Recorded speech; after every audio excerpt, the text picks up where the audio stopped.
Hey, welcome. Hey, how's it going? Going good. Hey, how you been, man? Long time no see. Been good.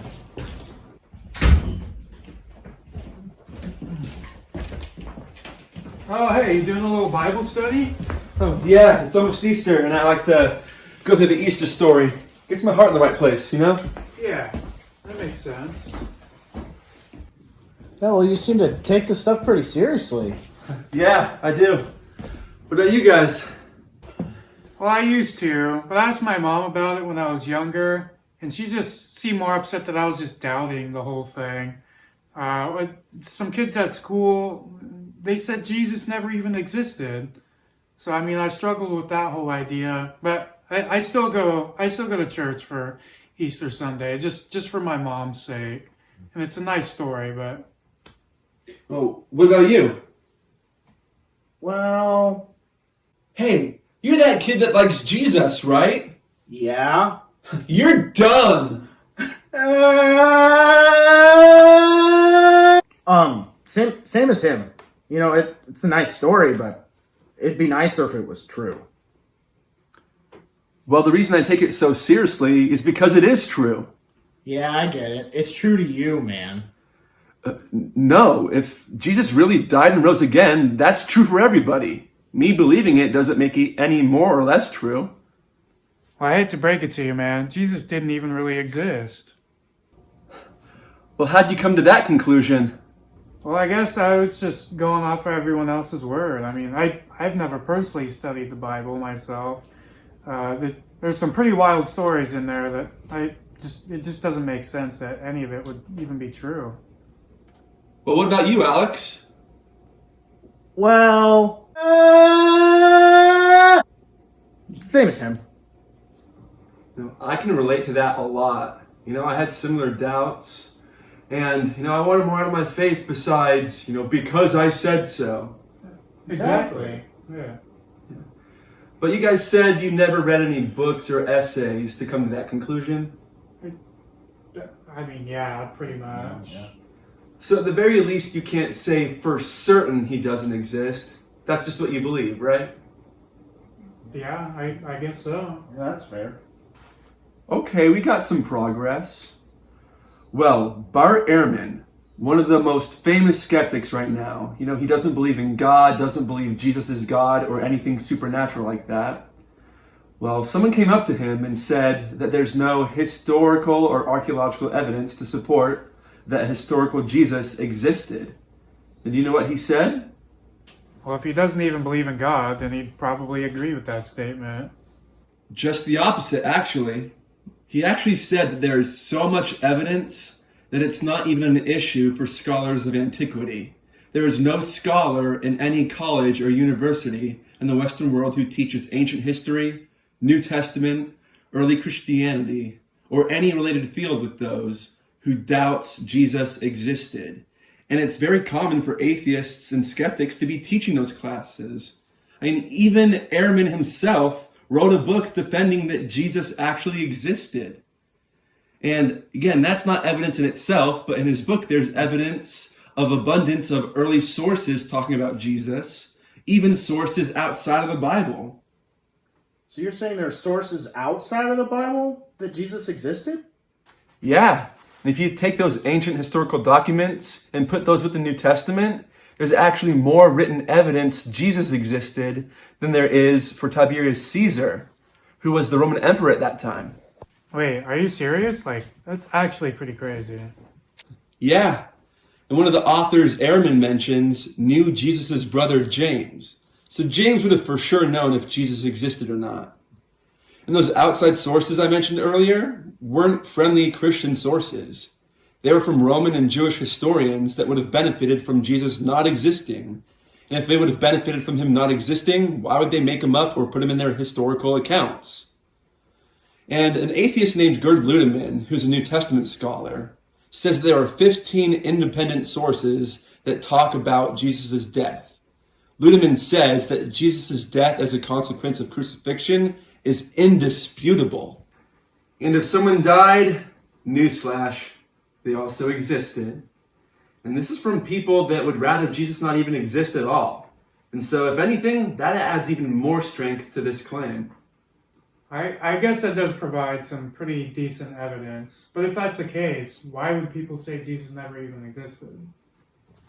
Well, it's usually because they've never seen the evidence. And if you've never seen the evidence, I can understand why you wouldn't think Jesus existed. But I guess the question is, now that you know the evidence, what are you guys leaning towards?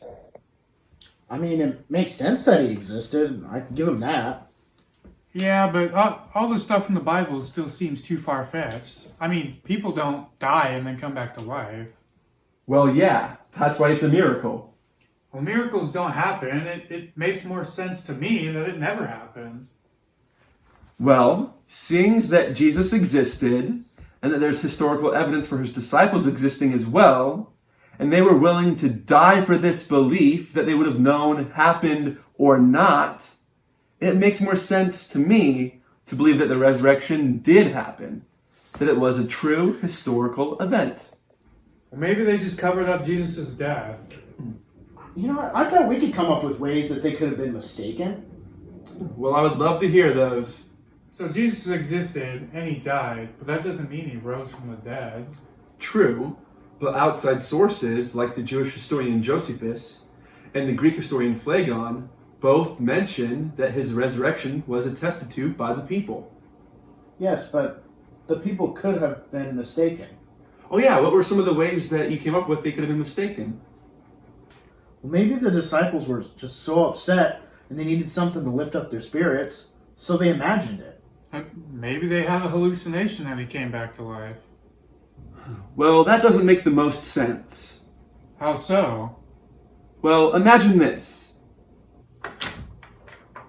Oh man, that was a pretty sick dream, huh? Dude, yeah, that was sick! Dude, yeah, that dream was freaking sick. You on your T-Rex with the M16? Yeah, I saw you driving your Ferrari with a Velociraptor in the front I seat know. shooting laser beams? It was insane. You were on that surfboard too in Miami Beach. Oh my god. Yeah, did you see all those flying sharks like chasing me? I know, dude. That was amazing. Well, same time tomorrow? Let's do it, man. Tomorrow. Yeah. That'd be pretty weird, right? Yeah, I guess you're right. Things like dreams and hallucinations are experienced by individuals, not groups. And the Bible claims that Jesus met with groups of people over a 40-day period. 12 times recorded, but probably more. And at one time, 500 people saw him. And Paul mentioned some of those people by name and told people that you can go talk to them and ask them if what Paul is saying was true. And I don't know about you, but if I say you can go ask someone what I said, it's because I know they'll affirm what I said. But sticking to the hallucination, 500 people would have to hallucinate the exact same thing at the same time. And for someone who says miracles don't happen, basically your excuse for the resurrection not being true is because a miracle happened. And former atheist Lee Strobel's agnostic psychologist friend said a mass hallucination like that would be a bigger miracle than the resurrection itself. Let's just get away from the whole hallucination idea. It's pretty far-fetched anyways. It was probably just something way simpler. Yeah, they probably were just mistaken. They went to the wrong tomb when they found no body there. They just thought he resurrected. Do you really think the Roman and Jewish leaders were that dumb? I didn't say them. I said the disciples. Well, think about it like this. Jesus' followers are saying that he's resurrected, and some of the Jews are going with him. What are we going to do about that? I got an idea. Help me out. He's right here. He's not risen. You can stop now. I guess that would make sense. They literally could have just stopped Christianity right there. Yeah. Or this. Mary, you were right. The tomb's empty. He's risen. Hey, he's right over here. He's been here the whole time. Right there. Stone hasn't moved. I told you to ask for some directions. You're the one that brought me here. Especially with the fact that those guards would have been killed if they messed up that bad. Plus, the disciples knew that Jesus was buried at Joseph of Arimathea's tomb. Okay, well, I guess they aren't that dumb. They could have just stolen the body, just like the Jewish leaders said they did, just like the Bible claims. Well, that's interesting you went in this direction. How so? Because in all your other attempts, you make it seem like the disciples were being deceived by something. But in this one, you're making them out to be the deceivers. I mean, it makes sense, though. Really? Think about it like this. James! John! I've got a great idea! But what's up?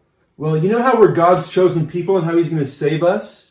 Yeah. Well, let's just get away from that. Okay, but why would we do that? Well, we can just make up our own religion. Well, what's the benefit? Well, we'll get kicked out of our synagogues and all our traditions, kicked out of our families, we'll lose our friends, money, we'll always be on the run. You know, we'll get tortured, persecuted, imprisoned. Wouldn't we get killed for it? Yeah, probably. Dude, let's do it! Might as well. I'm It down. has so many good benefits for us. It's That sounds great. Like, why wouldn't we? Why would they come up with such a terrible master plan that would get them beaten, tortured, imprisoned, cast out of their families, society, and then eventually brutally killed? When, all they had to do to save themselves was say, we were lying. But none of them did. I don't know, honestly. It's a rather bad motive, if you ask me.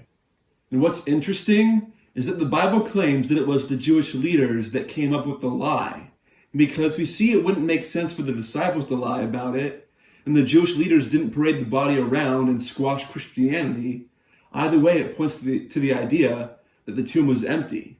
Because remember, it was the resurrection, not the death of Jesus, that changed the disciples. Something had to happen to make it all worth it. And the resurrection seems to make the most sense to me. I mean, Paul even says James, Jesus' brother, was converted because of the resurrection. James originally didn't believe Jesus was the Messiah. Something would have had to happen to change his mind. And I don't know about you, but something crazy would have to happen for me to believe my sibling was the Messiah. But if I saw them crucified and then 3 days later stand right in front of me, that might do it. That's a fair point. But I'm still not 100% convinced that's why they reacted that way. I still think they were mistaken. Something else could have happened. Like what? Jesus never really died. It was somebody else on the cross. And when he showed up 3 days later, it appeared he was resurrected. That's an interesting one. So you're telling me the disciples, Roman guards, Pilate, the Jewish leaders, and Jesus' family were all mistaken. And not once the person that replaced him was like, hey, you got the wrong guy. I don't know about you, but after that first hit with the whip, I would have been like, oh, yeah, I was just joking. I'm not the real Jesus. He doesn't even wear glasses. Bye. Whew, yeah, that doesn't make very much sense. Maybe he just didn't die at all then. They only thought he did. He was just laying there in the tomb for 3 days, walked out, and everyone thought he was resurrected. Well, remember, the atheist Gerd Ludemann said the historical crucifixion of Jesus is basically indisputable. And have you ever heard of hypovolemic shock? No, I haven't. Well, let me tell you a little bit about what Jesus went through.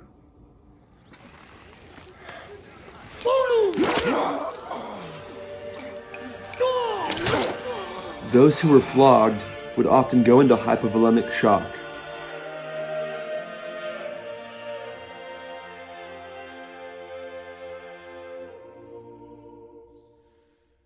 It refers to someone losing so much blood that they would go into shock.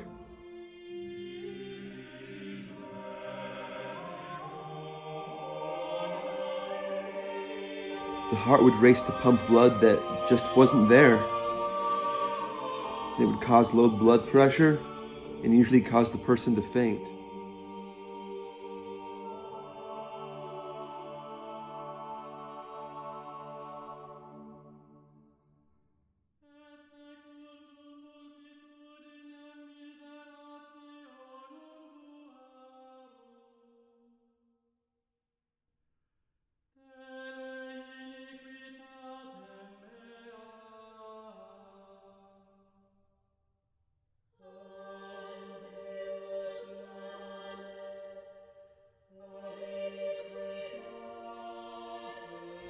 The kidneys would shut down to preserve body fluids, and the person would experience extreme thirst as the body desires to replenish the lost fluids. That's why some people believe this is what Jesus was going through, up to the point of even saying, Somebody. And during hypovolemic shock, the sustained rapid heartbeat causes fluid to gather in the sac around the heart and around the lungs, which explains why after Jesus' side was pierced, blood and water came from his side, just as recorded in John 19:34.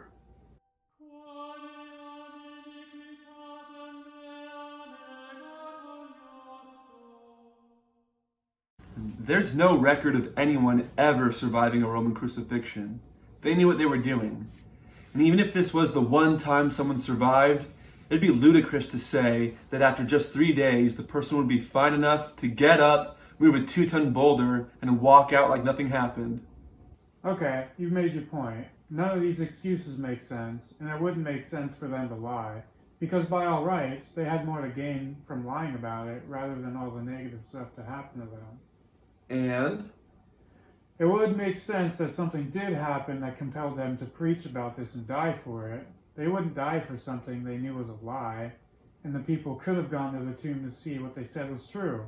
And the leaders could have easily stopped Christianity if they had the body, but they didn't. so what you're saying is, It seems more reasonable that the resurrection did actually happen than all those other things. I've heard it said that the resurrection made the New Testament writers. The New Testament writers didn't make the resurrection. Well, I still think they were mistaken, but I actually have to run, so I'll catch you guys later. Thanks for inviting me. Yeah, thanks for coming by. Yeah, I'll see ya. Take it easy, man.